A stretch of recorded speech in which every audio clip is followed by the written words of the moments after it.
Habíamos cortado justo cuando empezamos a ingresar a lo que es la ponderación y decíamos que depende sustancialmente de juicios de valor, ¿m? Y que no transita por medio de la arbitrariedad, ¿m? Porque hay una metodología y exigencia que se debe reunir en el llamado juicio de ponderación, que es el juicio basado fundamentalmente en el test de proporcionalidad que ahora vamos a ingresar a ver. Por eso decíamos que si bien aquí el juez ya no se rige por pautas regladas, como pasa con la ley infraconstitucional, por la contextura abierta que tienen los principios, esa, esa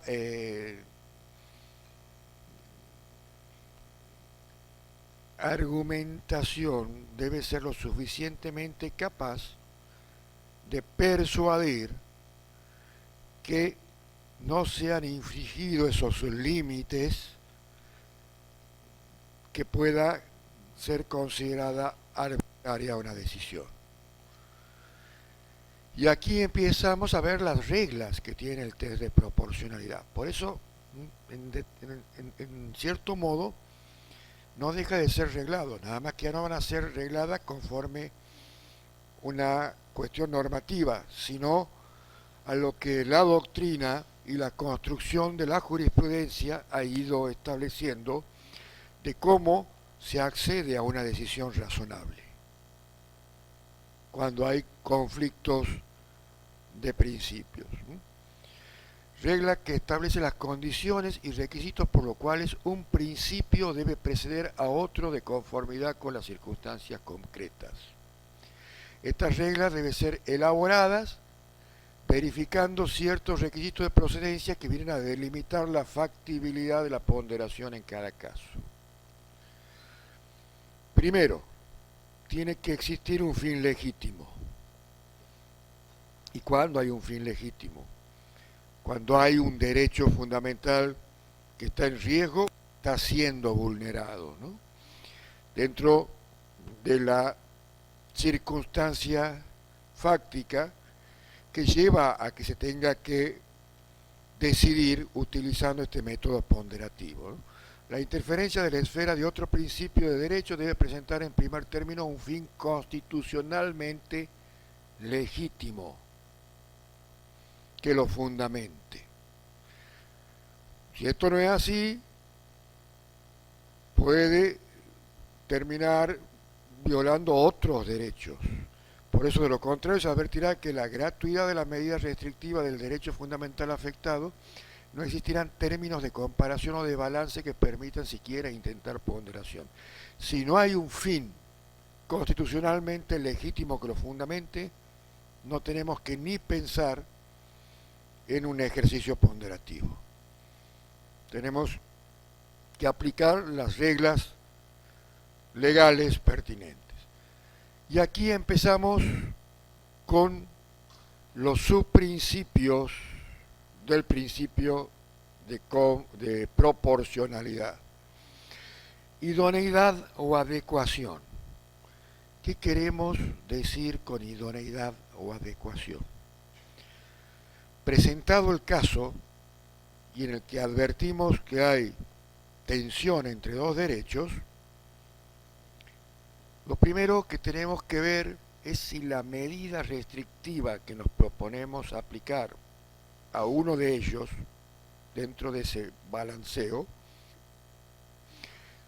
sea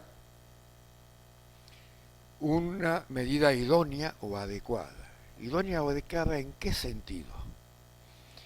En el sentido de que se detecte esa finalidad constitucional legítima que debe subyacer como primer requisito que hemos hablado anteriormente y determina si la actuación que afecta un derecho es idónea y adecuada para tal propósito. Es decir, si la solución es la mejor solución que puedo encontrar. Idónea quiere decir que pueda encontrar la mayor protección a ese derecho que está en riesgo y a su vez que el desplazamiento del derecho que deba restringir busque un camino que es de los varios que puedo utilizar, que sea el menor grado de afectación a ese derecho a desplazarse. Porque entramos en lo que es el test de proporcionalidad, que se encuentra en la medida que una medida no es idónea para conseguir su fin, se debe excluir la legitimidad de la intervención. Cuando hacemos el test de proporcionalidad en base a la idoneidad o adecuación, hacemos un examen de su idoneidad para conseguir el propio fin. Si conseguir el propio fin es en base a un sacrificio de total sacrificio del otro derecho, entonces tenemos que descartarlo y tenemos que buscar otras alternativas, porque es claro que al no ser ella relevante para el valor constitucional que está invocando, se estaría afectando o limitando un derecho fundamental sin lograr nada a cambio. ¿Qué logro yo condenando a ese imputado de abuso si todas las pruebas multidisciplinarias e interdisciplinarias señalan que no es?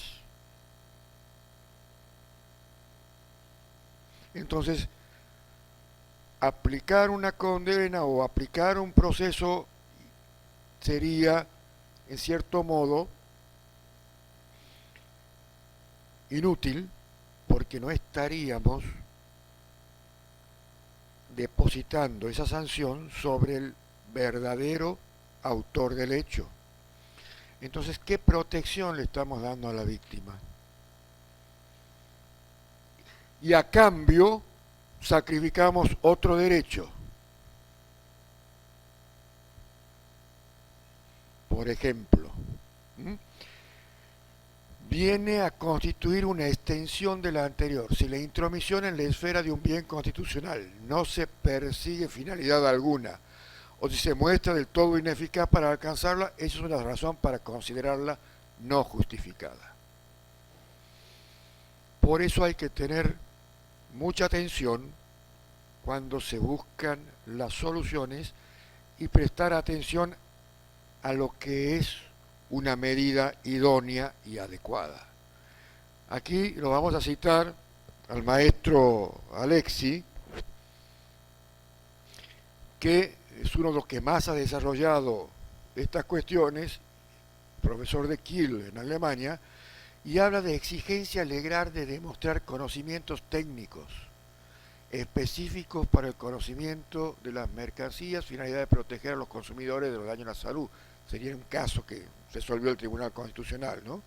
La administración impone una multa en el específico caso de la instalación de una máquina de tabaco en una barbería, sin obtener el permiso administrativo prescrito por la ley conforme a esa demostración. Se señalaba la afectación de los derechos de los consumidores, los que quieren fumar. ¿Cómo resuelve el Tribunal Constitucional Federal? Consideró que la medida no era idónea. ¿Por qué? Porque era exorbitante. En nada protegía a los consumidores de eventuales daños, por el contrario, vulneraba la libertad de profesión u oficio. Proporción. Medida inadecuada para conseguir un fin que realmente no se inmutaba y por cuya adopción se vulneraba injustificada un derecho fundamental, injustificadamente. Entonces vemos que a veces las medidas desproporcionadas, que en apariencia serían más protectorias, no consiguen el fin. Y si no consiguen el fin, no es idónea ni adecuada su aplicación porque indirectamente está violando otros derechos. Otro subprincipio importante es el de necesidad. Ese principio de necesidad es el que se pregunta concretamente, ¿es necesario y no hay otra forma de proteger el derecho que no sea restringir otro derecho constitucional? Porque si tengo otra alternativa para ir sin afectar el derecho, aunque sea más costosa, vamos a decirle así, o más, tengamos que realizar un mayor esfuerzo, hay que ir por esa vía. Porque la forma de proteger un derecho fundamental restringiendo otro tiene que ser lo que se llama de última ratio. Ratio, como última alternativa, no queda otra. Eso me va a establecer el test en cuanto al subprincipio de necesidad, porque como dice ahí, la medida cuestionada debe ser dentro de las alternativas fácticas posibles, la que menos gravosa o restrictiva resulte respecto al derecho fundamental afectado por la intervención. Para ello debe acreditarse que no existe otra medida que cumpliendo de igual forma con su fin legítimo sea más benigna. Lo que decíamos recién. Implica ensayar prospectos de medidas alternativas que cumpliendo con el mismo fin o valoración perseguido pudiesen resultar menos lesivas. Y ahí estaríamos en presencia de una argumentación positiva o prospectiva.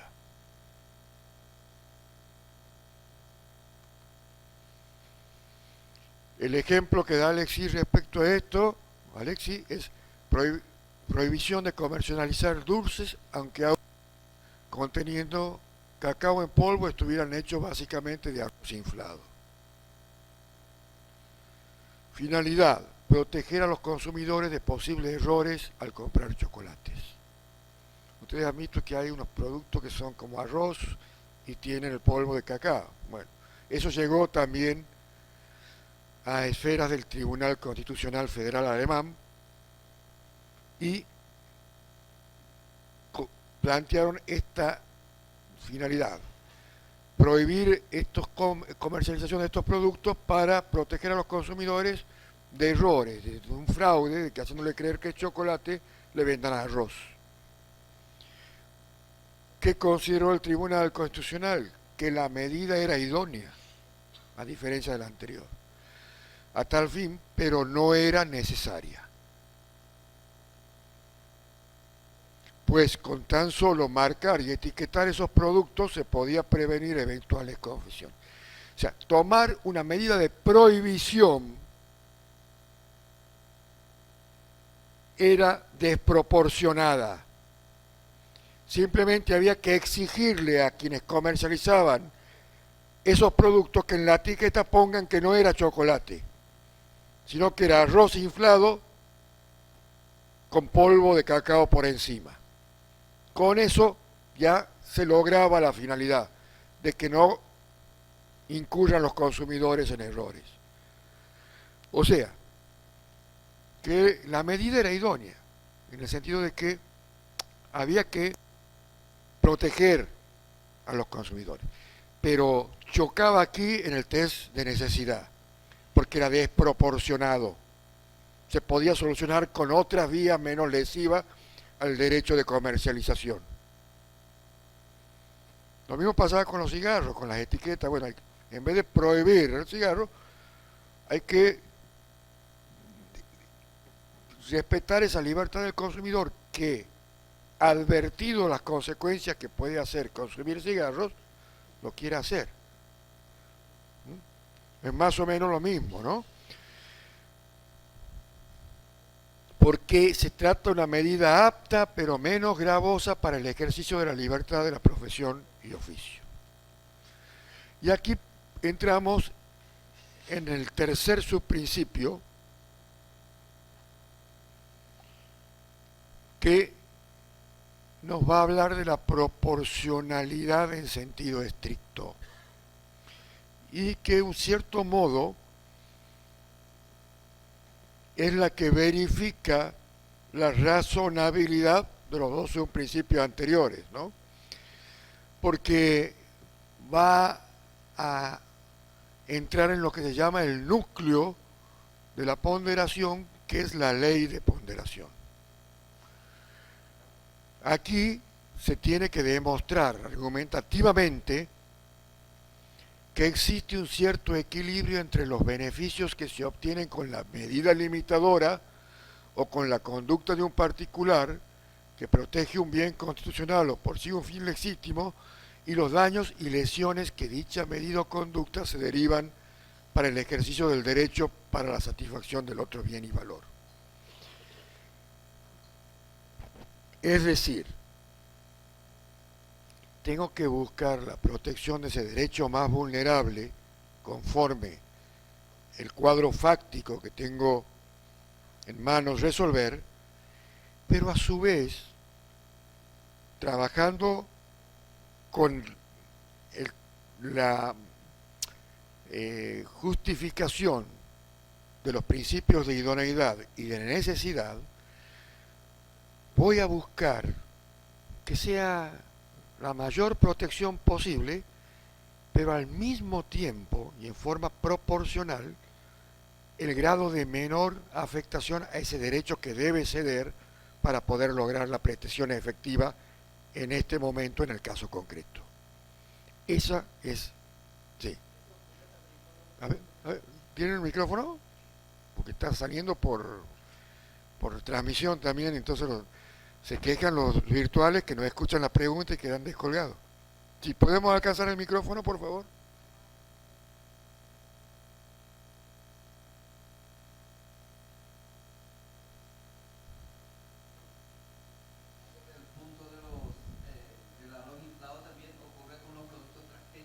Sí, sí.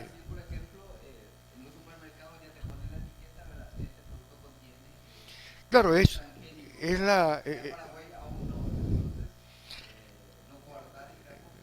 es la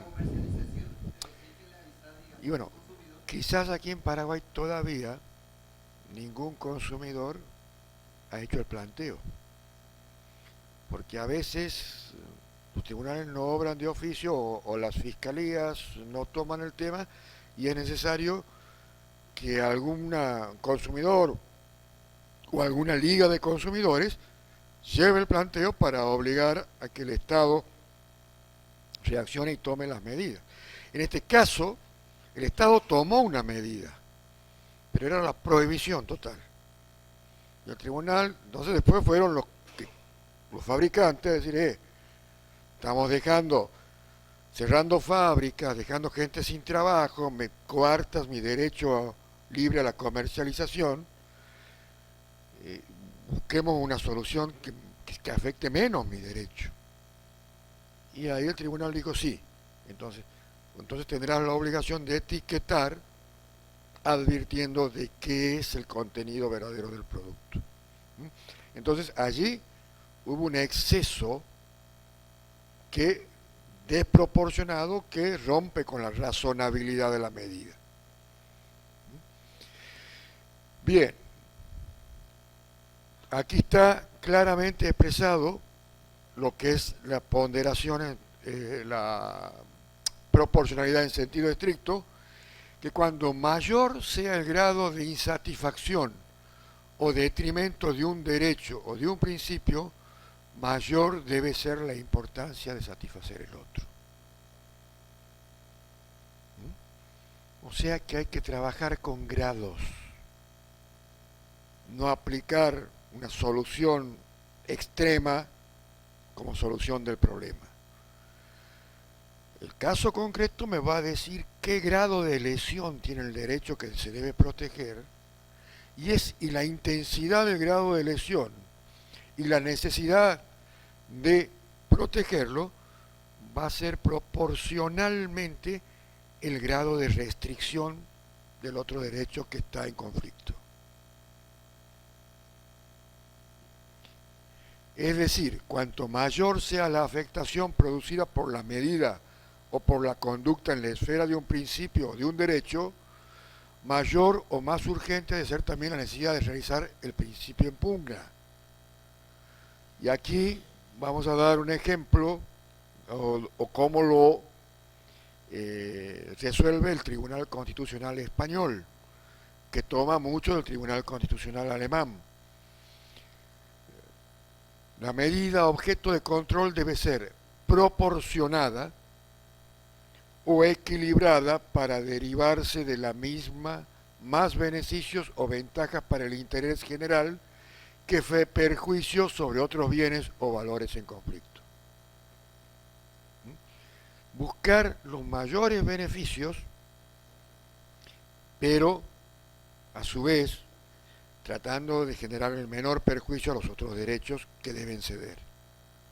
Esa es la regla de la ley de proliferación. Ahora, ¿cómo justificamos que hacemos ese ejercicio ponderativo?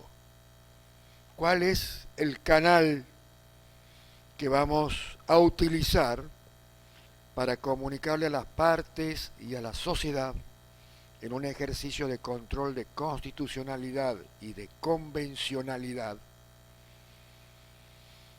la legitimidad de la restricción que estamos poniendo a un derecho y la prueba de que con esa restricción y ese grado de restricción estamos protegiendo otro derecho que en el caso tiene mayor peso? La herramienta es la argumentación. Ahí estamos argumentando principios, dando las justificaciones motivacionales y fundamentacionales que ayer nos hemos referido, utilizando elementos de técnicas de verificación de razonamientos correctos mediante la aplicación de la lógica formal, la lógica informal, la experiencia, el sentido común y, obviamente, partiendo de un fin legítimo constitucionalmente contemplado.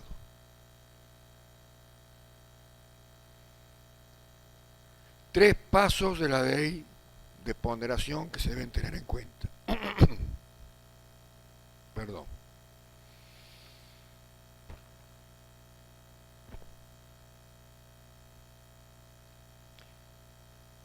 El primero, la intensidad de la intervención.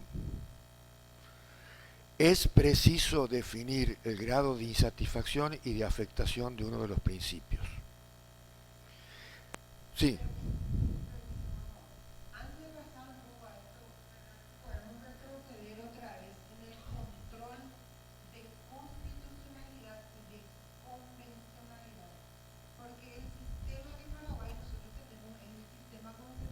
Ajá.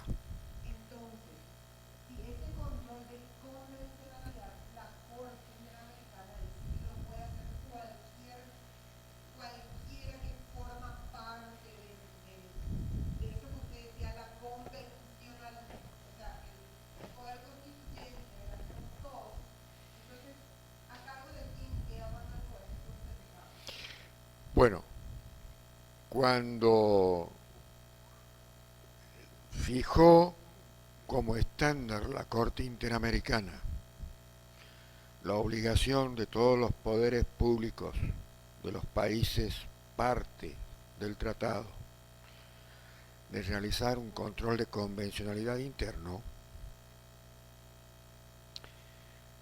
dijo conforme a los procedimientos constitucionales. Algunos lo han interpretado que en cierto modo, al ser operativa la Convención Americana, el control de convencionalidad es un control difuso y por lo tanto había como una autorización para que puedan hacerlo los demás, cualquiera de los jueces. Otros dijeron que si el juez que no está autorizado a hacer el control de constitucionalidad advierte que en la causa se presenta en forma manifiesta una afectación grave a un derecho fundamental o a un derecho constitucional, bueno, debería seguirse el mismo camino que pasa cuando se advierte una violación a alguna garantía constitucional. ¿Qué pasa aquí en Paraguay? Si un juez inferior advierte que hay una violación de garantía, la comunica a la Corte que resuelva. Bueno, deberá también hacer lo mismo. Seguir el mismo procedimiento que se utiliza para comunicar al órgano competente que hay una posible, grave y manifiesta lesión al orden constitucional o convencional. Usar el mismo mecanismo constitucional que se usa para los y por lo tanto suspender la causa hasta tanto se expida sobre esa cuestión constitucional a la Corte. Son los dos caminos posibles que se pueden realizar. Allá en Argentina no es problema porque todos los jueces tenemos el sistema de control de constitucionalidad de leyes federales difuso, y todos los jueces, sean jueces federales o jueces de la justicia ordinaria de las provincias, podemos hacer el control de constitucionalidad difuso. Por ejemplo, en el Superior Tribunal de mi provincia, que integro, tenemos el doble control. Control difuso porque la Constitución provincial lo establece para las reglas, decretos y reglamentos provinciales, para las leyes, decretos y reglamentos provinciales, en el cual tenemos un control de constitucionalidad concentrado. Pero allí, si declaramos inconstitucional una ley provincial, tenemos que comunicar a la legislatura provincial la decisión. Ya es efectiva para las partes, para el caso, pero si en 60 días el Parlamento no insiste en la constitucionalidad de la ley, con el apoyo de las 2/3 partes de sus miembros, esa norma queda derogada. Y si insiste en la constitucionalidad con la mayoría agravada que he mencionado, se aplica el caso, pero la norma sigue vigente. Eso en el ámbito de leyes provinciales. Y en el ámbito de leyes nacionales, control difuso.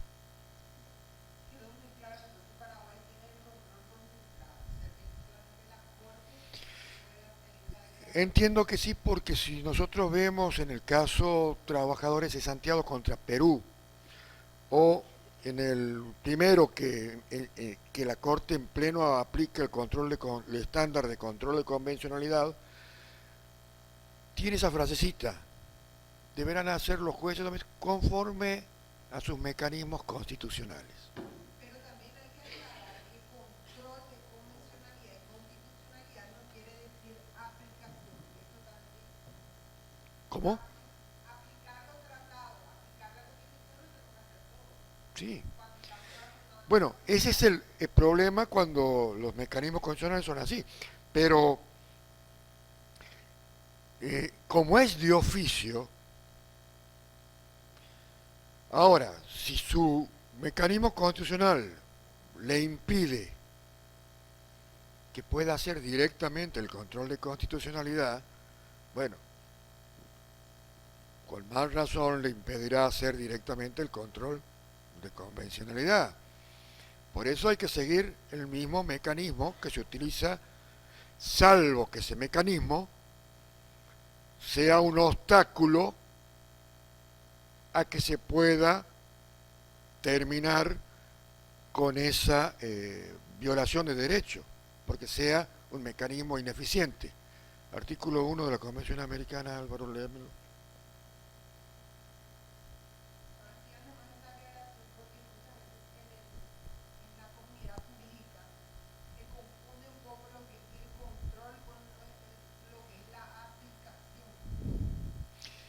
Sí, ya, bueno, no he venido, si no hubiera traído también un Power y ya que me voy a ir mañana a la siesta, lo hubiera convocado para dar, o si se animan,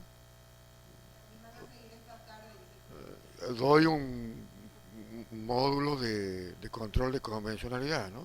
No tengo problema. Artículo 1. ¿Sí pueden en el micrófono?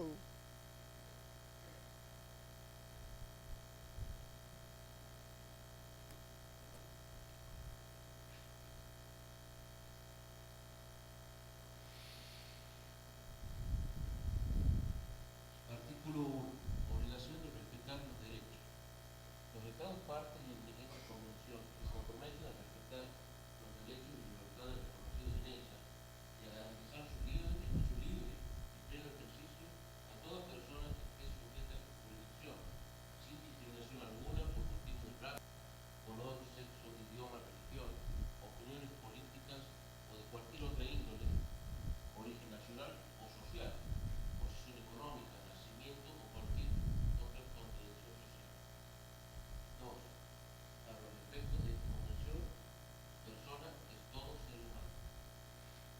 El otro artículo, sí. Artículo 2. Deber de adoptar disposiciones de derecho interno.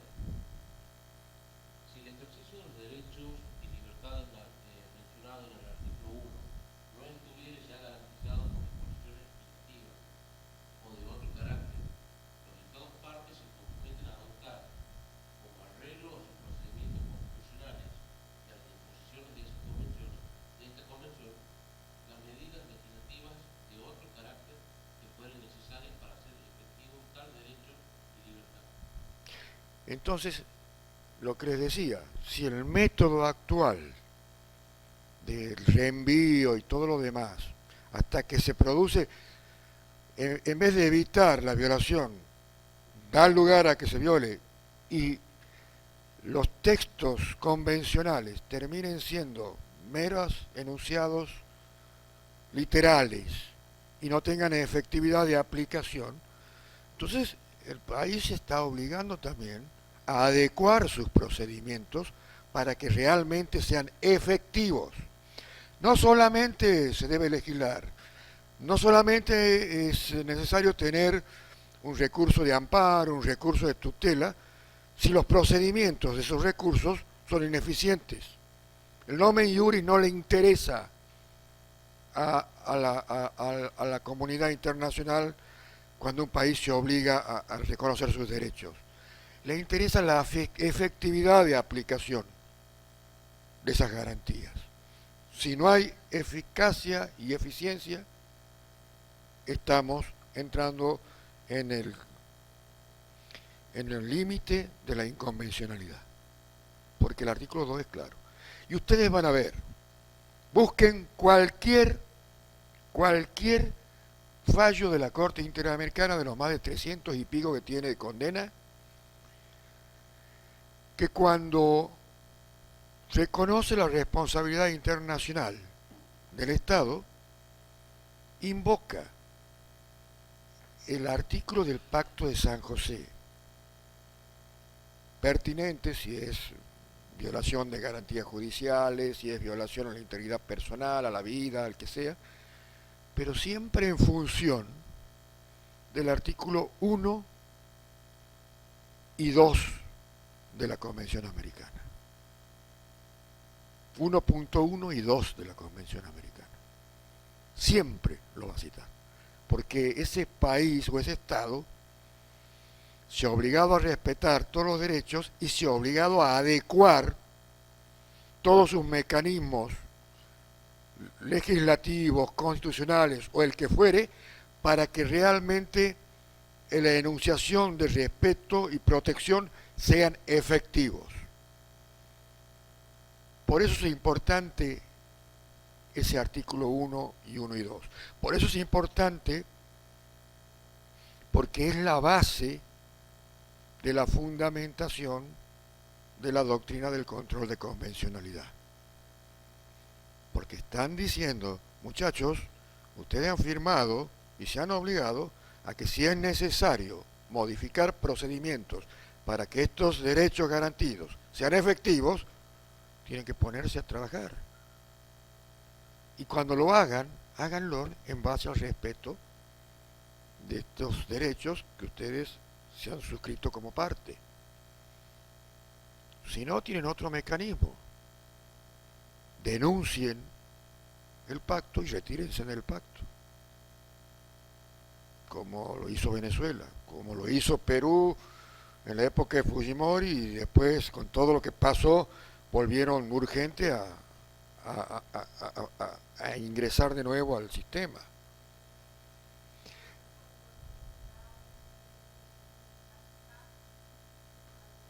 No, no en la medida que garantice la efectividad.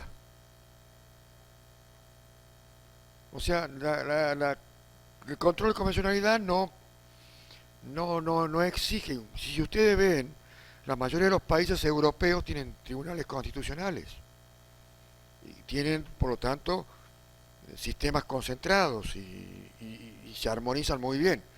Nada más que tiene que ser un mecanismo ágil que no frustre los derechos, sino que realmente cuando tenga que protegerlos, proteja.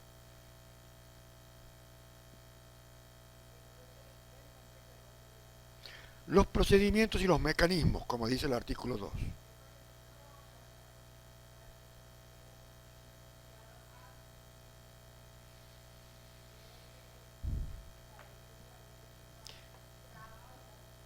Bueno, lo cierto es también que Sí, ya respondo y lo cierto es también que el sistema interamericano también tiene filtro, que es no nadie puede llegar a la Corte Interamericana sin antes pasar por la Comisión Interamericana y sustanciar el caso ante la Comisión, que muchas veces las discusiones son fáciles de resolver y llegan a acuerdos dentro de la sustanciación en la Comisión Interamericana. Por eso hay miles de casos de denuncias y solamente hasta ahora ha habido 300 sentencias de condena por el Tribunal Interamericano. Lo que pasa es que a veces hay casos en los cuales no hay violación. Hace pocos días, un caso incluso que la Comisión Interamericana elevó a la Corte Interamericana para que se sustancie un juicio en el sistema interamericano contra Paraguay, la Corte terminó desestimando la denuncia, porque no se probó concretamente que haya habido una manifiesta violación del Estado paraguayo a los derechos de esas personas que eran unos secuestradores, no sé. ¿Eh? O sea que el sistema no es un sistema que porque se denuncia ya lo van a condenar al Estado, como muchas veces dicen aquellos países que los que detentan el poder no quieren control y dicen que se retiran porque la Corte los castiga. La Corte va a castigar hasta ahora cuando debe castigar y cuando no, no debe castigar. Como todo órgano compuesto por seres humanos puede estar, en cierto modo, eh, no ajeno a errores. Pero también hay que tener en cuenta quiénes son los que designan a los jueces de la Corte Interamericana. ¿Saben cómo se designa un juez de la Corte Interamericana? Son los mismos estados. Y a veces un país puede proponer un juez que no sea connacional. Por ejemplo, Zaffaroni no solamente en su momento fue propuesto por Argentina, sino por la mayoría de los estados partes lo propusieron. Entonces, no puedo después como Estado desconocer la legitimidad de esos jueces, si yo mismo los he elegido. Entonces, esas excusas a veces para salir del sistema es porque justamente Y si vemos la historia de los que han denunciado el pacto, miren cómo han terminado los países. Miren cómo terminó Fujimori. Miren lo que pasa en Venezuela. Entonces ahí sí tienen la libertad de bajar de los mínimos y arrasar con los derechos de los ciudadanos. Y no se trata de problemas de ideologías, de derecha, de izquierda o de centro. Se trata del ejercicio del poder. Al poder, las ideologías son las excusas para acceder. Una vez que acceden, vemos, y no voy a dar particularidades, que quienes llegan aduciendo políticas neoliberales terminan aplicando después restricciones totalitarias muy propias del totalitarismo de izquierda y viceversa. Vemos posturas que llegan al poder con, con posturas progresistas sosteniendo sistemas de tipo social democrático, terminan después aplicando recetas neoliberales. No pasa por las ideologías, pasa por el ejercicio del poder. ¿Y cuál es el problema del ejercicio del poder? Al poder no le gusta que lo controlen. Y eso pasa aquí, en Europa, en China y en todos lados. Por eso es lo que pasó en Europa, que fue necesario que la ONU reaccione y diga, vamos a crear una comunidad internacional de protección. Pero no lo dijo la ONU imponiendo a los países, porque la ONU, OEA y el Consejo de Europa es un club de países. Son los mismos países que, horrorizados por estas tragedias, dijeron, como lo manifesté, mirá Estado, mirá comunidad internacional, yo ahora gozo de democracia, pero no garantizo que no venga un tirano el día de mañana, o alguno que no llegue a ser tirano, pero abuse del ejercicio de ese poder. Entonces, ese es el marco, y ese es el marco en donde interviene la comunidad internacional, cuando se legisla, cuando se actúa bajo esos mínimos, ¿no? Bien, sí.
Entonces no es un sistema concentrado puro, porque si fuera un sistema concentrado puro, esa decisión derogaría la ley.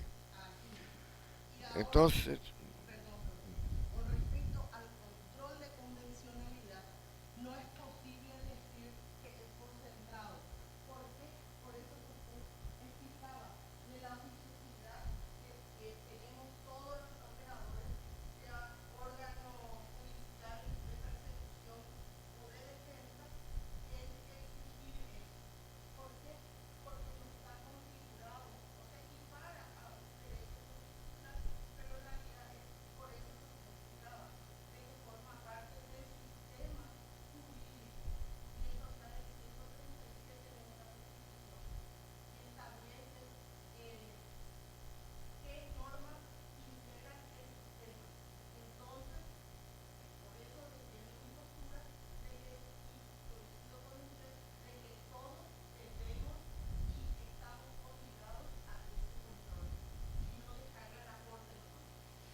Sí, como les decía, eh, como lo ha diseñado el estándar de la Corte Interamericana, hay una referencia a los mecanismos constitucionales de los países. Pero a su vez, como han visto en el artículo 2 del pacto, siempre y cuando esos mecanismos constitucionales garanticen la efectividad de protección. Si no lo garantiza, entonces, bueno, tendrá la obligación el Estado de, de adecuar sus procedimientos. O sea, eh, concentra la potestad, no es que el sistema sea concentrado. Bien, muy bien. ¿Qué dice Alexi respecto a esto?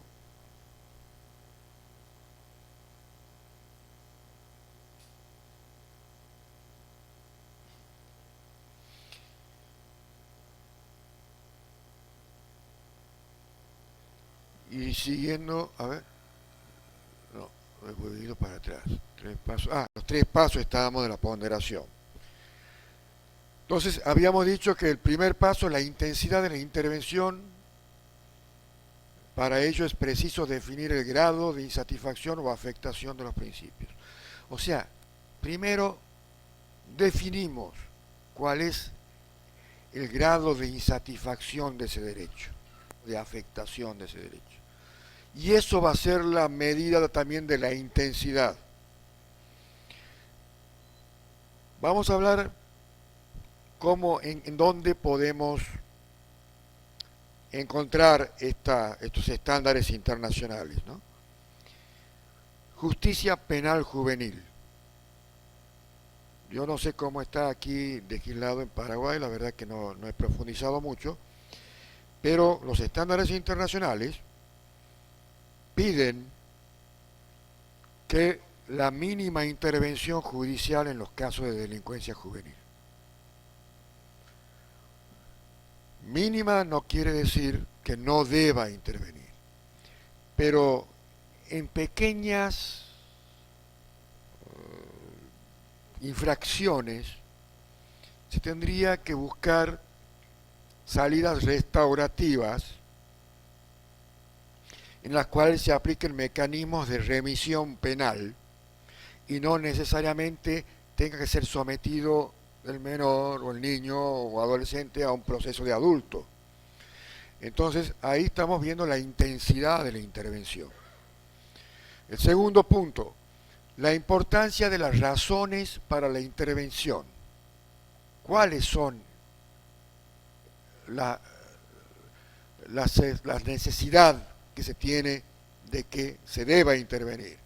Se define la importancia de la satisfacción del principio que juega en sentido contrario. Para eso, si hay un conflicto de intereses, entonces tenemos que definir también cómo va a jugar esos derechos que van a ser limitados o restrictivos.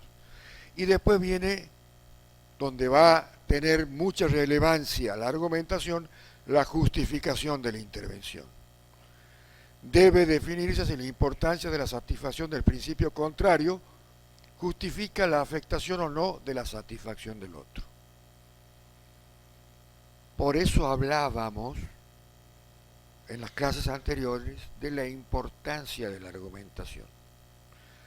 Porque si no logramos el fin de convencer que nos hemos manejado dentro de esos estándares, utilizando los principios de la lógica, del correcto razonamiento y teniendo siempre como fin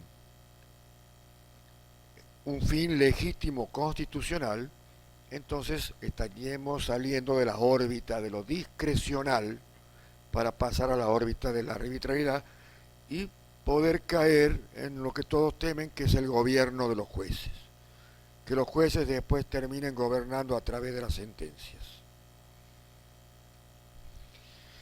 Entonces, la ley de ponderación, a partir de valoraciones realizadas al respecto, tiene estos tres grados: grado de afectación o lesión de un principio de derecho, grado de importancia o urgencia de la satisfacción de otro y la valoración de la justificación o falta de justificación de la medida en cuestión, que se determina el peso definitivo en la causa particular y tienen los principios en concurrencia obteniendo valoración conjunta y relativa entre satisfacción y sacrificio. En definitiva, en la argumentación tengo que explicar de qué manera he realizado esos test de proporcionalidad.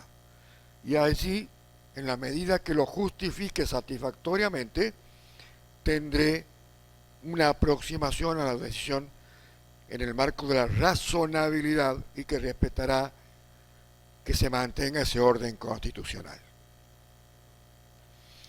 Vamos a ver ahora un poquito más en detalle afectación de los principios en el caso concreto, los dos primeros pasos. Los dos primeros pasos son análogos porque ambos casos la operación consiste en establecer grado de afectación o no satisfacción del principio y de la importancia de satisfacción del segundo principio.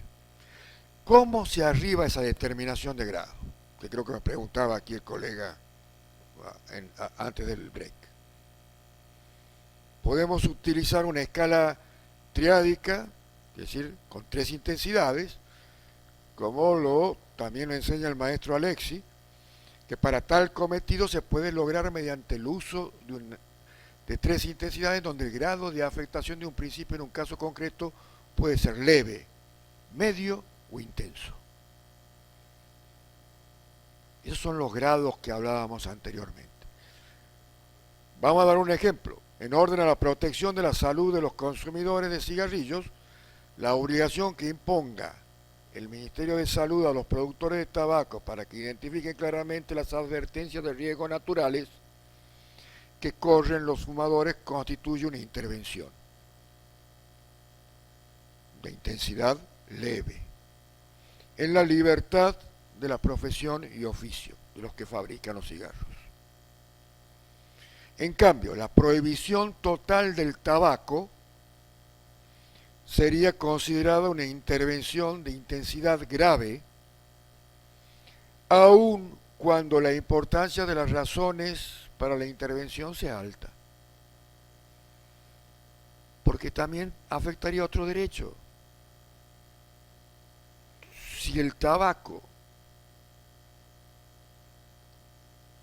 no estaba prohibido y los consumidores a su riesgo y pese a la advertencia aceptan asumir ese riesgo, mientras no, con su actitud no afecte el derecho de los demás, estaría también metiéndose en la esfera de intimidad de las personas que les gusta consumir o fumar.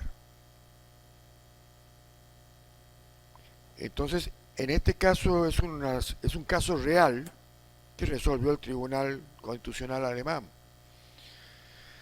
Bernal Pulido, actual miembro del Tribunal Constitucional de Colombia y uno de los mejores traductores de la obra de Alexi, señala que la decisión de los padres de una menor de edad que procesan el curso evangélico respecto a negarse a llevarla al hospital para que se le suministre atención médica de emergencia, conlleva una afectación a la vida y salud de la menor que podría catalogarse como intensa, dado el peligro de muerte.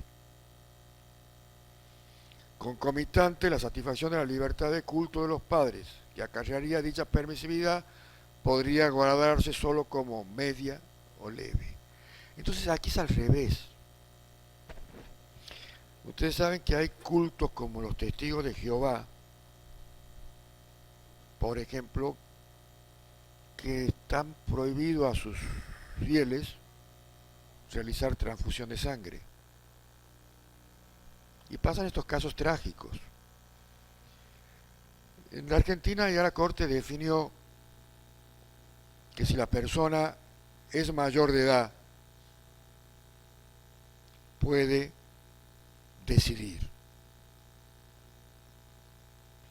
Pero, ¿qué pasa si el problema es con menores de 18 años, que son considerados niños por la Convención Internacional de los Derechos derechos de niños y niñas. ¿Puede los padres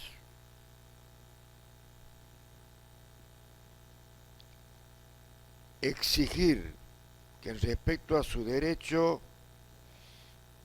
de responsabilidad parental no se le haga la transfusión a ese niño que si los médicos dicen que si no se le hace seguramente pierde la vida? Ahí ya cambia el eje, porque no se trata de un adulto que puede decidir por sí mismo. Entonces ahí el grado de intervención es mayor para proteger un derecho de un colectivo vulnerable como es la niñez y adolescencia.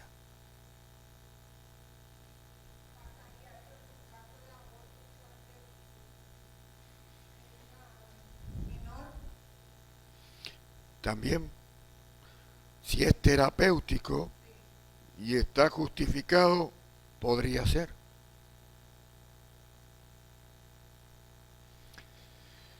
Eh, Puede haber variables contingentes, porque no todo es como lo muestra la teoría, porque sabemos que cuando hablamos ya de casos concretos, sí, Disculpe, acá en Paraguay existe una comunidad religiosa que entre parientes ellos se casan, primos, hermanos, y en la mayoría de los casos los niños sufren de alguna enfermedad, inclusive que lo llevan a la muerte, ¿verdad? Porque no pueden hacerse, digamos, una operación de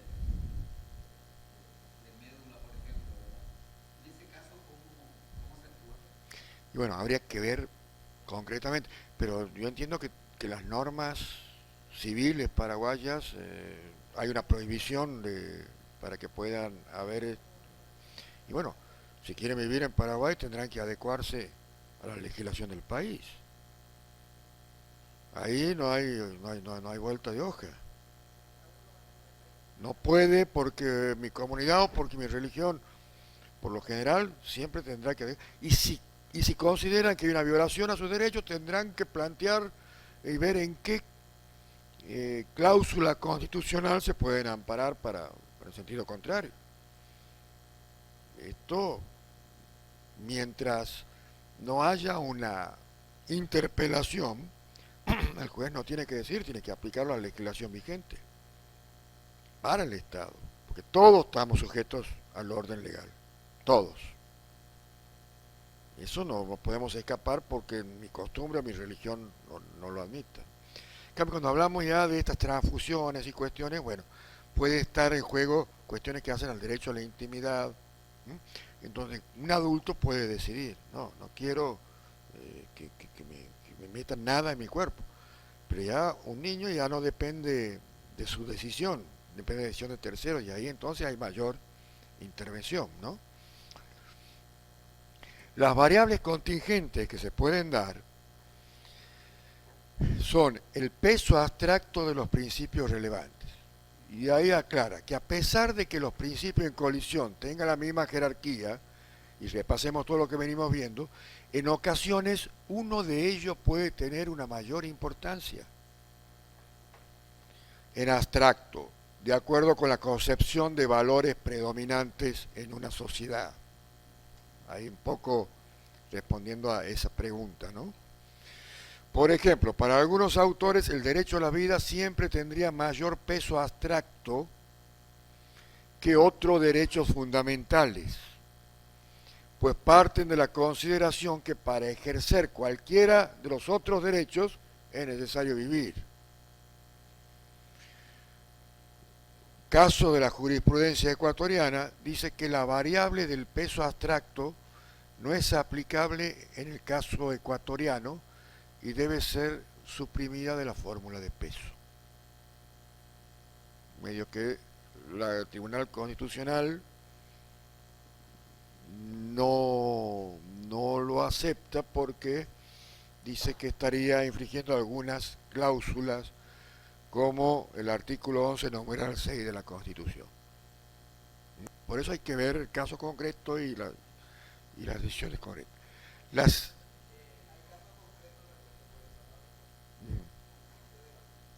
bien. Ahí, profesor, por ejemplo, podríamos empezar a pensar que el derecho a la vida y el derecho a la muerte.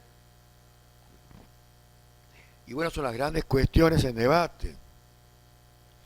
Todavía hay mucha discusión en el aborto libre o no aborto libre, derecho de la mujer sobre su cuerpo o el derecho del nasciturus que ya es considerado después de la concepción como persona, o la eutanasia.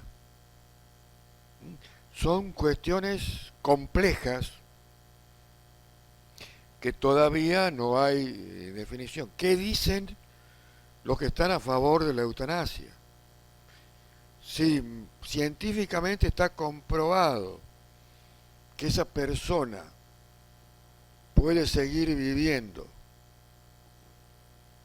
unos meses más o unos días más mediante mecanismos externos y que eso implica para esa persona un sufrimiento grave y letal, entonces eso ya no es una preservación de la vida, sino el sometimiento a tratamientos crueles e inhumanos a esa persona.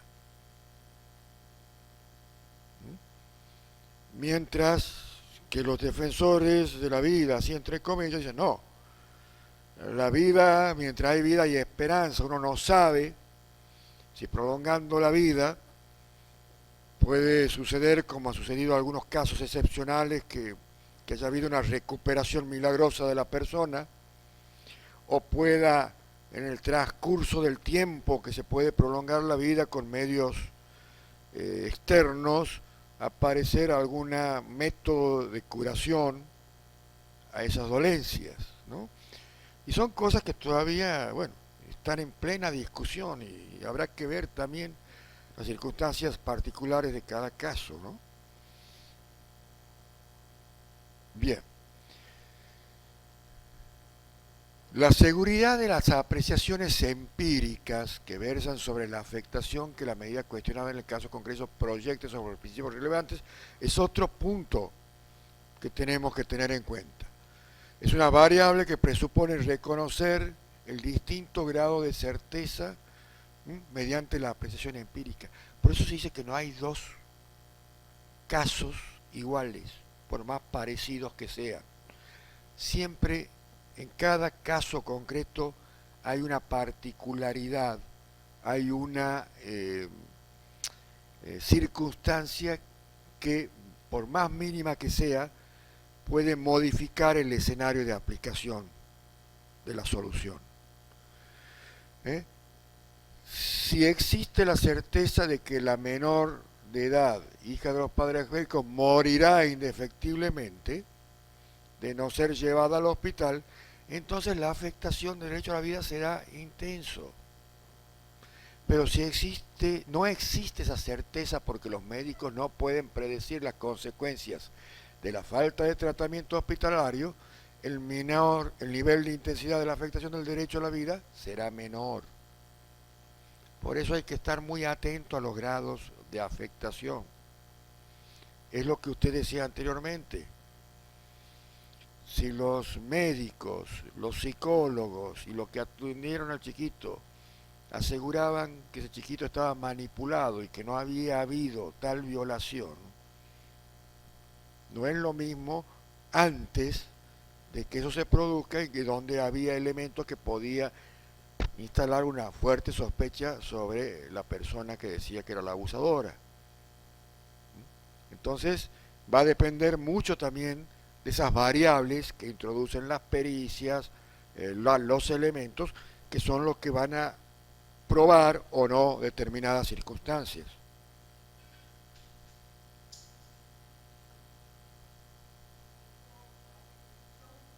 Porque ahora el juez ya no es el perito de peritos. Tiene que hacerse de las ciencias para poder también. Es que siempre ha habido una puja en que los peritos quieren ser jueces y los jueces quieren ser peritos o tomar el rol de peritos. Por ahí vemos pericias que lo que se le pide al perito en un accidente de tránsito explique la mecánica del accidente. Explicar la mecánica del accidente no termina en concluir que es responsable Juan o Pedro. Eso tiene que decirlo el juez. El perito debe explicar qué velocidad venían, quién si invadió la línea de circulación del otro vehículo, quién llegó primero a la encrucijada. Y ahí termina. Determino esto por determinadas circunstancias científicas de evaluación. Y después el juez, viendo esa mecánica, es el que va a decidir quién es responsable. Eso sería la forma en que se debe manejar conocimientos científicos de expertos y decisión del juez. Pero otras veces los científicos explican muy bien los mecanismos y el juez dice, no, bueno, por más que diga el perito, para mí el otro auto... Pero ¿quién es el juez si el juez no es experto en eso? Entonces ahí el juez quiere pasar por encima del dictamen científico técnico sin expresar o aduciendo porque yo he leído un libro de accidentología. Pero si esa no es la especialidad del juez.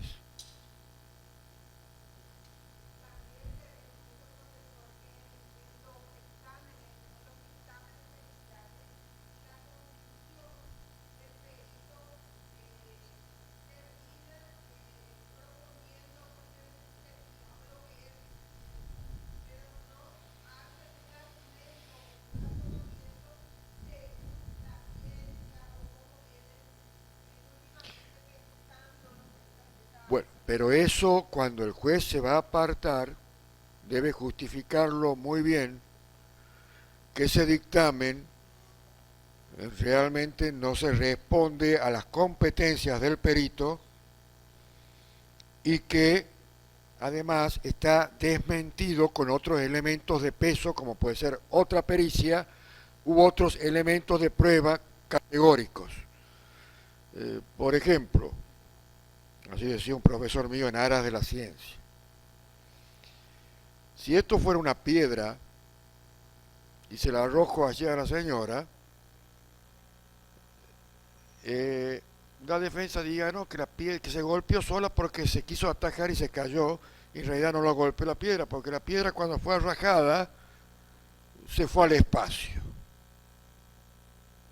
Y hay un perito que avala eso.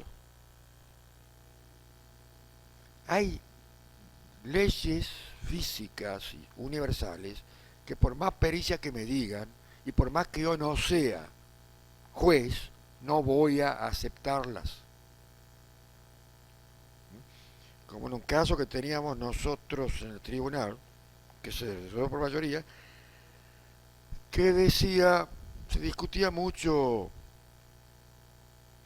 si era suicidio o si lo habían asesinado a una persona en un caso de violencia de género, y un perito dijo, la mujer quedó mal, se salvó porque le atravesó la bala de aquí y salió por este lado y le sacó parte de la masa encefálica y la mujer quedó prácticamente con una discapacidad mental casi total. Hablaba así, pero es como si hubiera retrocedido una mujer de 40 años y fuera una chica de 10 años. Uno de los peritos que presentó la defensa decía que como el arma era un calibre 22, no le produjo tanto daño, que ese daño habrá venido por otra situación, porque la trayectoria de la bala, una vez que entró a la cabeza, pegó en un hueso duro y después se metió entre el cráneo y el cuero y dio una circunvalación y salió. Y hablaba de un... Obviamente hay otras pericias que dicen, no, miren, la tomografía computada está clara, el trazo, el canal que dejó en el cerebro y la masa encefálica que desplazó. Entonces era evidente que no podía darle validez a esa pericia. Entonces hay elementos que por más que lo digan los técnicos no podemos aceptarlos, pero tiene que haber fuertes posturas contrarias que la contradigan. Por eso los jueces tenemos que ser cuidadosos, pero también los peritos no deben decidir. Tienen que dar los mecanismos conforme a su arte y ciencia para que el juez, evaluando cómo lo ha determinado y que ha sido bien hecha esa operación, pueda juzgar en base a esa mecánica que nos presentan los peritos, ¿no? Satisfacción de un principio justifica la afectación del derecho preciso concurrente, dice. Tercer paso de la ley de ponderación se resuelve sobre la fórmula de peso, que es una fórmula matemática elaborada por Robert Alex. Y ahí está ya cuando hablamos de lógica ayer, ¿no? Como por más sentido humanístico que tengan nuestras ciencias, derecho, volvemos a que, como decía Filolao, ese griego, la filosofía en cierto modo está vinculado a la búsqueda de la verdad a través de lo numérico, ¿no? Alexi, a pesar de todo, vuelve una fórmula de peso, que no vamos a entrar en detalle porque se mete mucho en lo que es la lógica simbólica que hablábamos ayer, porque es la única forma de determinar más precisión a sus teorías, ¿no? Y ahí dice que el tercer paso de la ley de ponderación está resuelto mediante una fórmula de peso, que es una fórmula matemática que pretende justificar mediante la asignación de un determinado valor numérico las variables, los resultados y prevalencias de un principio sobre otro. Esta fórmula establece que el peso concreto de un principio, así lo va determinando en su fórmula, después lo traduce en lenguaje, peso concreto PI, en relación con el principio contrapuesto, PJ, deriva del consciente entre una parte, el producto de la importancia del peso concreto, su peso abstracto y la seguridad de las apreciaciones empíricas concernientes a su importancia, y por otra parte el producto de la importancia del peso del otro principio abstracto y la seguridad de las apreciaciones empíricas concernientes a su importancia. En cierto modo es lo que veníamos diciendo, ¿no?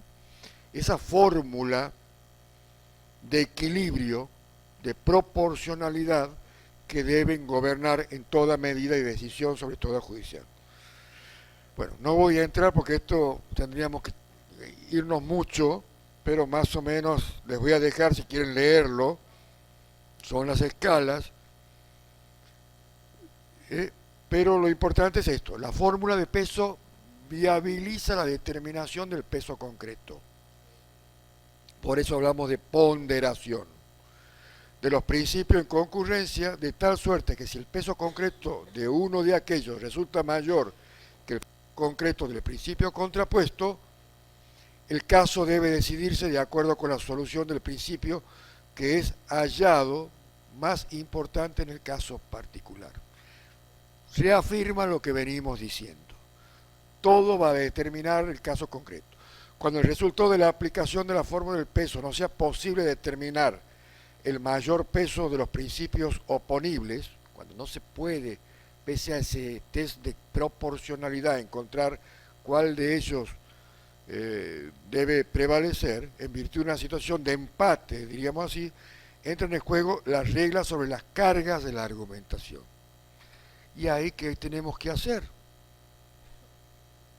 Tenemos que inclinarnos por uno de ellos. Entonces, agudizar las técnicas argumentativas si creemos que uno de ellos en realidad tiene la necesidad de una mayor protección y que en esa mayor protección se tenga que restringir al otro. Yo les he hablado de argumentación muy someramente, porque no es solamente lo que les he hablado, pero sí lo he tratado de poner en un plano en el que ustedes puedan tener nociones para seguirlo profundizando. Esto es una cuestión de estudio mayor, pero ya tienen las bases como para profundizar. Les voy a dejar algunos textos también que me gustaría que lo lean como lecturas complementarias, y en la medida que puedan leer textos de Robert Alexy, de Ronald Working, que les hablé ayer, textos de Manuel Atienza, que es español, de Rodolfo Vigo, que es mi maestro, de John Finnis, o Gustav Zagrableski, que les hablé hoy día, y muchos otros que en este momento no los tengo presentes, Prieto Sanchís también, que lo hemos visto allí. Consíganlo y profundicen estos temas. Con el tiempo, sin que se den cuenta, lo van a tener internalizados y lo van a poder, lo que hoy parece medio como nebulosa, lo van a poder manejar con mucha soltura y les va a facilitar mucho el ejercicio profesional, sea en la función que se desempeñe, cual fuere la misma. Y esto lo digo porque estamos en un marco de un Estado de Derecho constitucional y convencional, y creo que vamos a estar por muchos años. Y pese a que hay muchas fuerzas que quieren salir de este esquema, la experiencia de la historia de la humanidad nos enseña que en la medida que nos querramos apartar de este estado de cosas, porque si bien todavía no se ha podido consolidar la efectividad de un Estado de Derecho constitucional, vamos a caer lamentablemente en las tragedias en mayor o en menor grado de la que ya hemos sido testigos los seres humanos en la historia universal, ¿no? Es decir, la opción es civilización o barbarie, y creo que ninguno quiere volver a instalar la barbarie y sacrificar los métodos civilizados de convivencia, ¿no? Cuando el resultado... ¿Cuáles son las cargas de argumentación en estos casos en que es difícil, mediante el test de proporcionalidad, determinar cuál es el principio de mayor importancia a proteger? Este libro, Teoría de los Derechos Fundamentales, lo pueden obtener por internet. Si ustedes buscan en Google Teoría de los Derechos Fundamentales, Alexy, libro completo, PDF, lo van a tener y es una joya para entender todas estas cuestiones. Se emplaya en argumentos que fundamentan cargas argumentativas a favor de la libertad y la igualdad jurídica. Respecto de la libertad, dice Alexy, no hay duda que en ciertas parcelas del ordenamiento jurídico se encuentra entronizado el principio indubio pro libertate, acorde al cual ningún otro principio contrario puede imponerse sobre éste sin antes invocar razones más fuertes. Por eso la privación o la justificación de la prisión preventiva debe estar fuertemente justificada argumentativamente de la necesidad de esa restricción. Porque si no caemos en lo que es el abuso de las medidas desproporcionadas, y ya si ustedes buscan también en internet los informes de la Comisión Interamericana sobre la aplicación de la privación de la libertad en América Latina, van a ver la preocupación de estos órganos de protección internacional de derechos humanos porque se está aplicando en forma indiscriminada.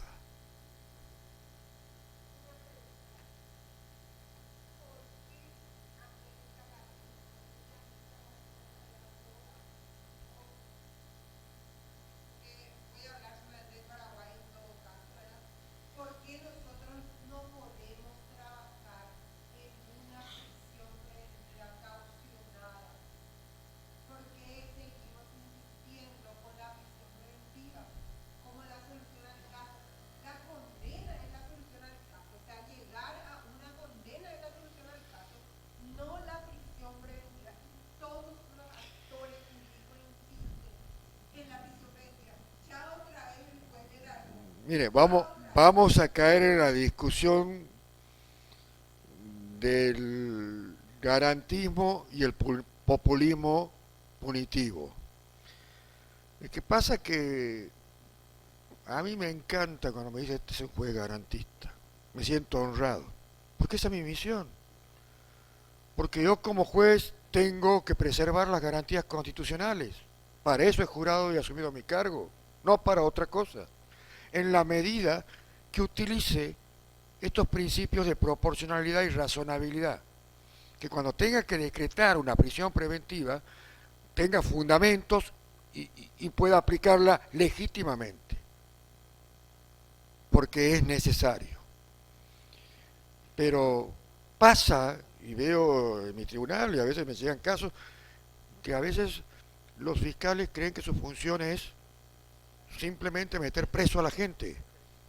Y nos metemos preso y después vemos de qué lo culpamos. Y es una violación total. Así también esos casos que llegan a la Corte Interamericana son lapidarias las condenas que se dan. Entonces, hay que tener siempre ese esquema de equilibrio. ¿Por qué? Porque a la gente a veces se la confunde en cuando hay situaciones de inseguridad jurídica que la solución es meter preso a troche y mote, ante la sospecha nomás, o por la forma en que se viste, o porque es inmigrante. Entonces caemos en esa adjetivización y esa denigración injustificada y que no es la solución, porque eso es mostrar a la gente, mire la cantidad de presos que tenemos en la cárcel y metemos, es como meter la basura bajo la alfombra y creemos que así solucionamos las cosas. Y después esa basura sale y personas que no eran involucradas en esas cuestiones van a la escuela porque nuestras cárceles no son para regenerar, sino es un depósito de personas en el que la ley de la selva sobrevive como puede y tenemos una fábrica de mayor delincuencia porque algún día esas personas van a volver a la calle y vuelven sin regenerarse y los que estaban regenerados se degeneraron y que se generan estos problemas, ¿no? Ya los índices internacionales demuestran eso, que si aquí no se trabaja con el delincuente y la solución es solamente meterlos presos, sin un trabajo interdisciplinario serio que permita, vamos a caer, vamos a estar siempre. Si no, la historia de la humanidad es la historia de, díganlo a Foucault. ¿Han leído a Michel Foucault? Cuando habla de sancionar y castigar y los métodos que se han utilizado. Y eso no, y hasta el día de hoy, pese a las crueldades, torturas, seguimos con los problemas. No es la solución son otras.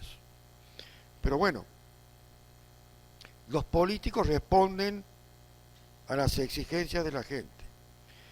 Y la gente muchas veces quiere que los poderes judiciales no hagamos justicia, sino hagamos venganza.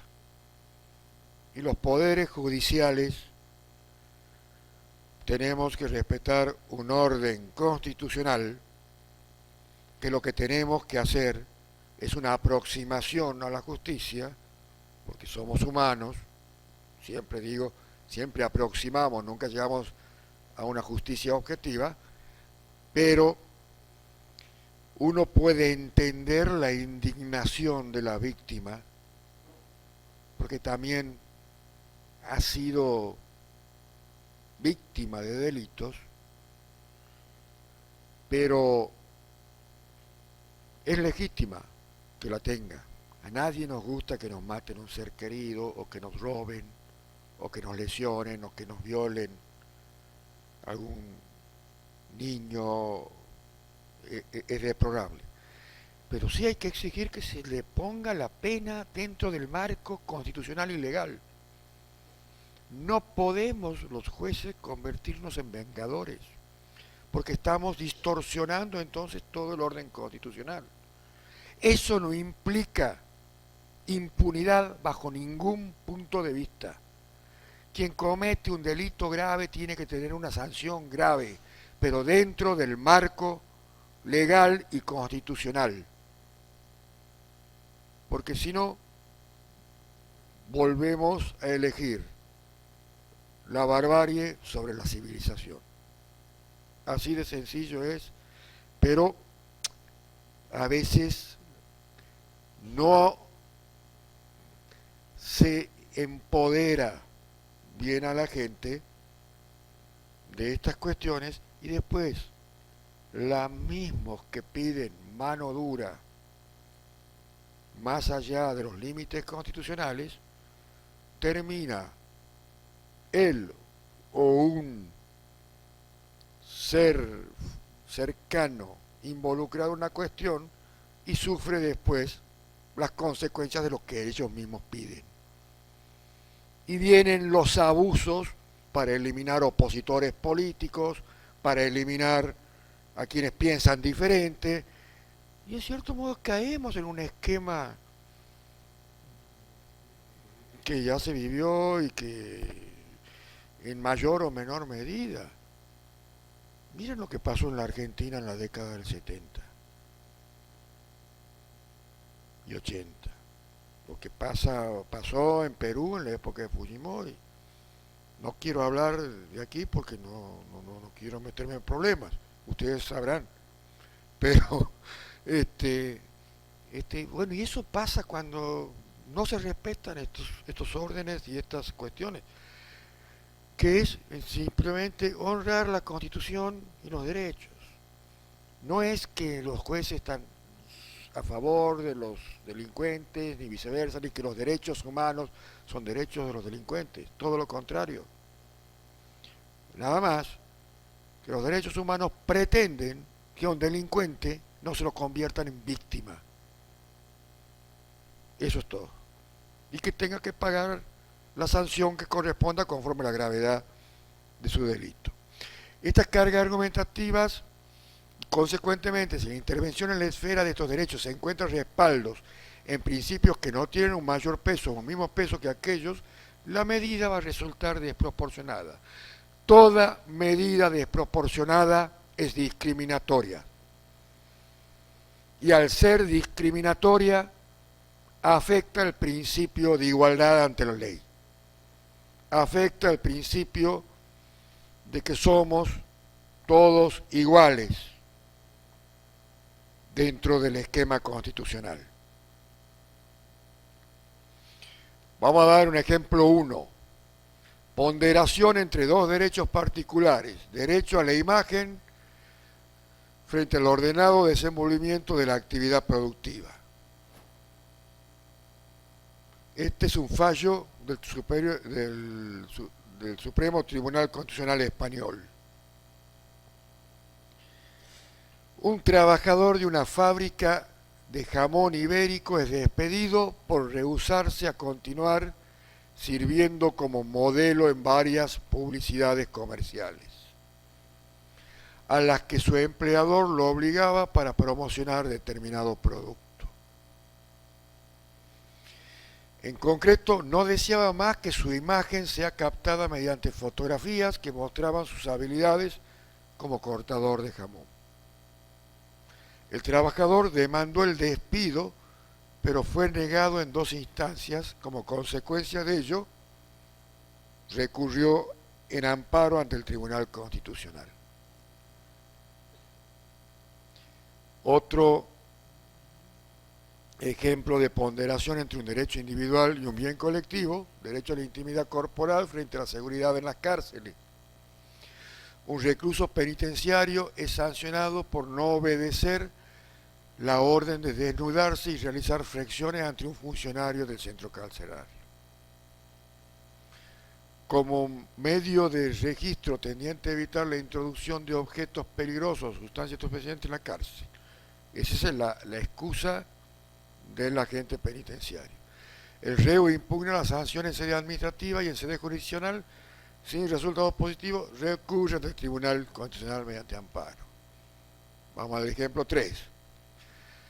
Entre un bien colectivo y derechos de los ciudadanos, resuelta por la jurisdicción contenciosa administrativa del Estado frente al derecho de tutela efectiva. Durante la instrucción de la etapa del sumario en un proceso penal iniciado por delito de asesinato, un juez solicita al Estado que se descalifiquen determinados documentos. El Consejo de Ministros no accede a tal petición fundamentándose en el principio de seguridad del Estado. El acuerdo que contiene la negativa es impugnado ante el Tribunal Supremo Español. Los resultados de esa ponderación y la subsunción. Bueno, aquí me ha salido medio superpuesta la... Cuando se realiza la subsunción y la ponderación, tenemos que tener en cuenta estos elementos. Es imprescindible constatar que el caso concreto existe al menos 2 principios en tensión, que concurren en forma contrapuesta, con lo cual se ejerce un tipo de subsunción. Para decir que una pena es desproporcionada por representar un límite excesivo o no justificado al ejercicio de un derecho, antes es preciso que el caso enjuiciado pueda ser subsumido no una, sino 2 veces en el tipo penal y en el derecho fundamental. O sea, primero hay que ver si el caso puede ser subsumido en algún tipo penal. Y después que se realiza esa subsunción, ponderar en cuanto a la aplicación de la pena la proporcionalidad conforme la gravedad que la misma pueda haber ocasionado. En segundo término, la subsunción es del todo evidente cuando después de obtener el resultado del juicio de ponderación es necesario aplicar las reglas de procedencia o prevalencia condicionada como premisa normativa de un esquema sustitutivo para el caso particular que se ha resuelto en orden a culminar el proceso de aplicación del derecho. Es la verificación de todo lo que veníamos diciendo. Es una forma de metodología que se aplica para buscar la proporcionalidad mediante teniendo en cuenta siempre los 3 subprincipios: idoneidad, adecuación, necesidad y proporcionalidad en sentido estricto. Conclusión: cambio de concepción constitucional dominante de la interpretación de la práctica constitucional. Ya no es un Estado de derecho legal, donde la ley sea dura, sea injusta, hay que aplicar la ley, sino que estamos en un Estado de derecho convencional y constitucional. El juicio de ponderación podrá introducirse en la práctica cuando nos percatemos que los derechos no son ilimitados ni absolutos y que la forma de solucionar las tensiones entre aquellos no es la misma que predica comúnmente con las reglas, en la cual vamos a seguir utilizando métodos de interpretación. En definitiva, se trata de una función argumentativa en la cual tenemos que pulir aquellos excesos que, como le preocupaba a uno de los presentes hoy, el juez no sea un tirano y que no proteja, no garantice los derechos que nos ha otorgado el constituyente en la Constitución. Y no estoy hablando únicamente del victimario, también hablo de la víctima. Por eso todo es equilibrio, proporcionalidad en las obligaciones, en los derechos y en las cargas. No hay derechos absolutos, pero tampoco se pueden restringir derechos si no hay razones fuertes, justificadas y motivadas para restringirlos. Los casos de tensión entre derechos son casos difíciles. Esto no vamos a ver nosotros que se va a presentar en un cobro de pesos. Ahí no va a hacer falta ponderación ni ejercicios, digamos, argumentativos. Simplemente la verificación legal, la obviedad de la ley, que quien no paga una deuda literal y abstracta, bueno, tendrá que cumplir esa obligación que no ha cumplido, y si después considera que esa obligación no tiene una causa legítima, podrá hacer una acción ordinaria para demostrar que esa deuda en un pagaré, por ejemplo, era una deuda de origen prohibido, o porque le pusieron una pistola en la cabeza, o porque derivaron de deudas de juego, etcétera, etcétera. Sino que estas cuestiones de ponderaciones, cuando están seriamente afectados derechos constitucionales y convencionales, y siempre van a ser cuestiones muy difíciles para resolver a los jueces. Los grandes autores dicen que hay tres tipos de procesos.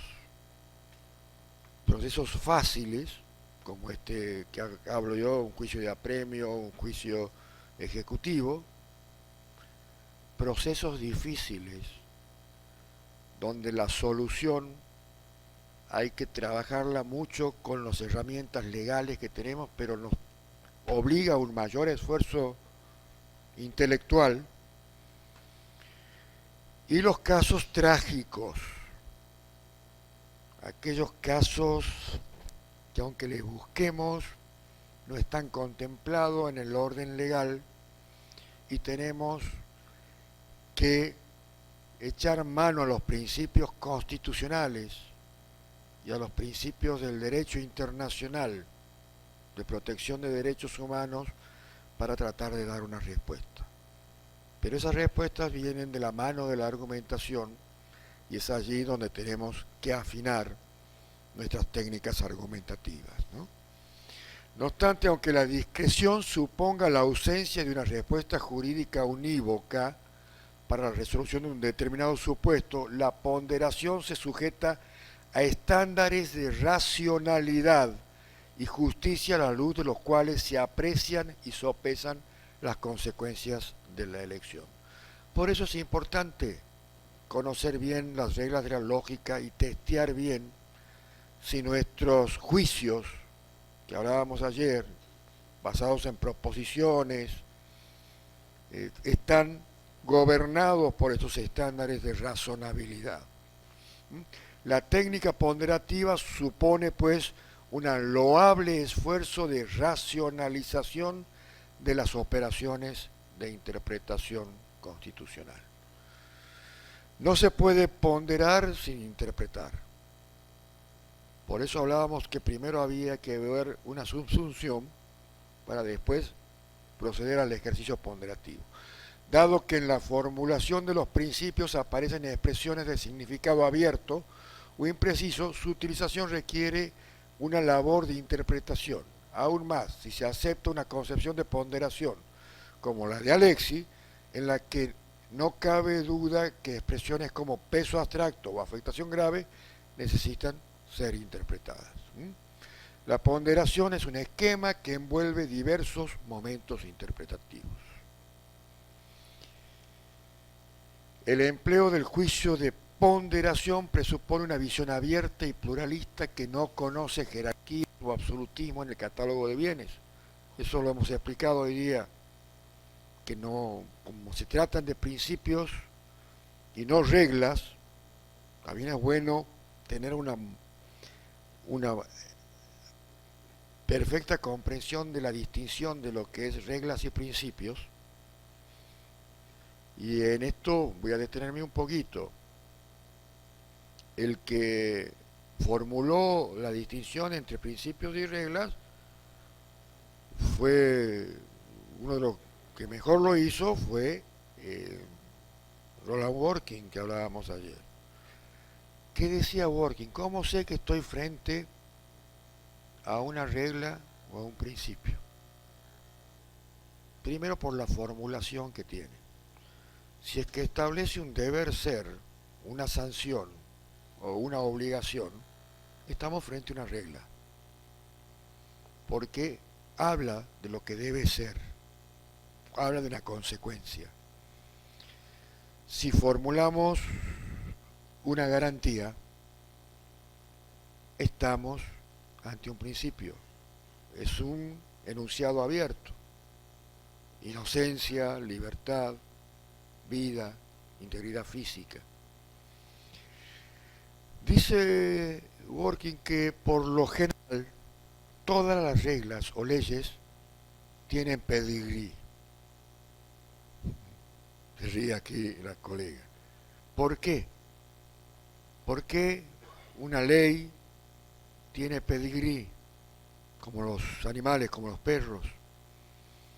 Porque se conoce quién la ha creado, porque emana de un congreso en el que se conoce cuál es la ideología de la mayoría que la ha concebido, sabe quién la ha dictado, qué tipo de finalidades persigue. En cambio, los principios no.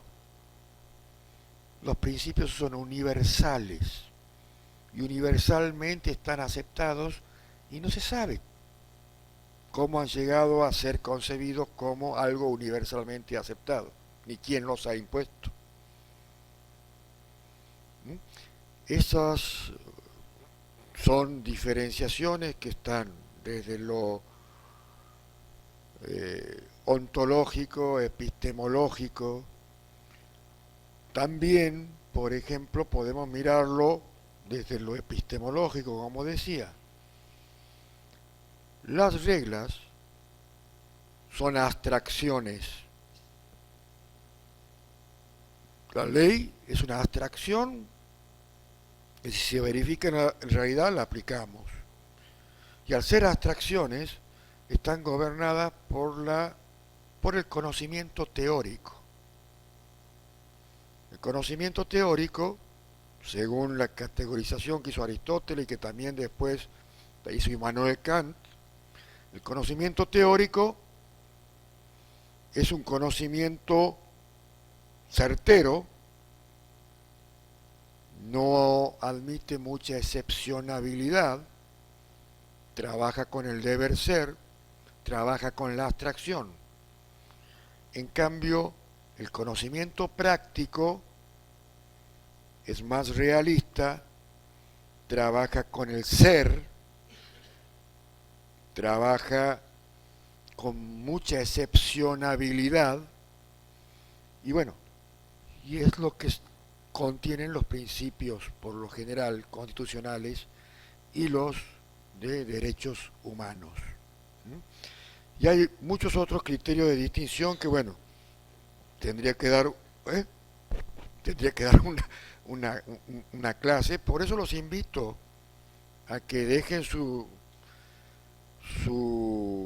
nombres, lugar de residencia y correo electrónico, fundamentalmente, para que le demos una clave y puedan entrar a nuestras plataformas y puedan ver todas las clases que tenemos en nuestro curso de la correcta estructura de la sentencia, donde desarrollamos mucho más en profundidad estos temas y además puedan tener la posibilidad de descargar muchísimo material, ya sea en PowerPoint o en ensayos y textos o libros que están puestos a pie de cada clase.